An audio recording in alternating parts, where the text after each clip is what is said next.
শত বৎসরের ইতিহাস ও লোকলৌকিকতার একটা প্রকৃষ্ট উদাহরণ গাজী কালুর দরগা, যেটা বাঁকায়। সেই দরগার চিহ্ন আপনাদেরকে এখন আমি দেখাবো।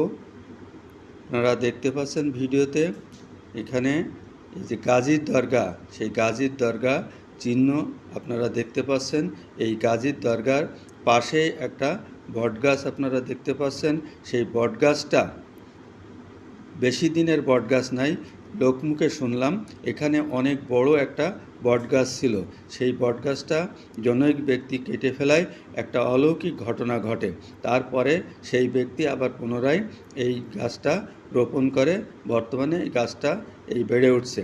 এই জায়গাটা সরকারি জমি, অর্থাৎ এই জমিটা RS রেকর্ডভুক্ত গাজীর নামে দরগা। এখানে বিভিন্ন জায়গার মানুষ এসে তাদের মানত করে। সে মানত পূর্ণ হলে তারা এখানে আবার ফিরে আসে। আমি এখন এই বাঁকাই, বৃহত্তর বাঁকা ইউনিয়নের সাবেক ভারপ্রাপ্ত চেয়ারম্যান খলিলুর রহমান, উনি এই জায়গা সম্পর্কে অনেক কিছু জানেন। আমি তার সাক্ষাৎকার। এই জায়গাটা কি জায়গা বলে আপনি মনে করেন? এই জায়গাটা হচ্ছে কালু গাজী এই দেশে যখন মতিক রাজার সাথে যুদ্ধ করার আগ দিয়ে এইখানে এই ভৈরব নদী দিয়ে ওরা এসেছিল। এখানে কালু গাজী এখানে এসে বসেছিল। এই জায়গাটা কালু গাজীর দরগা নামে পরিচিত। এইখানে একটা বিরাট বটগাছ ছিল। আমরা ছোটোবেলায় দেখেছি যে এখানে ঘোর জঙ্গল ছিল, কোনো লোকালয় ছিল না। আর যা লোকালয় ছিল 47 সালের দেশ বিভাগের সময় তারা ইন্ডিয়ায় চলে যায়। এই জায়গাটা ছিল একদম পরিষ্কার জায়গা, ফাঁকা জায়গা, ঝোড় জঙ্গলে পরিপূর্ণ ছিল।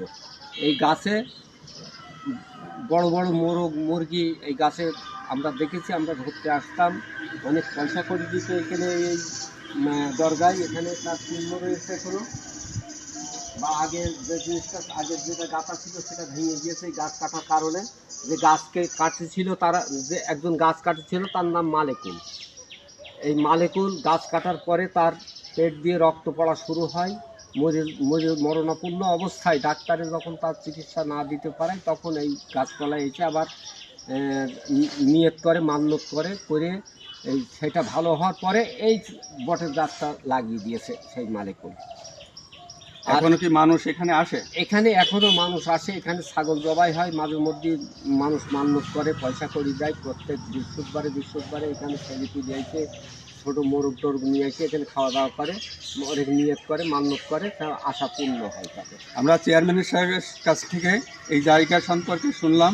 এই জায়গাটি কি সরকারি জায়গা? একদম সরকারি।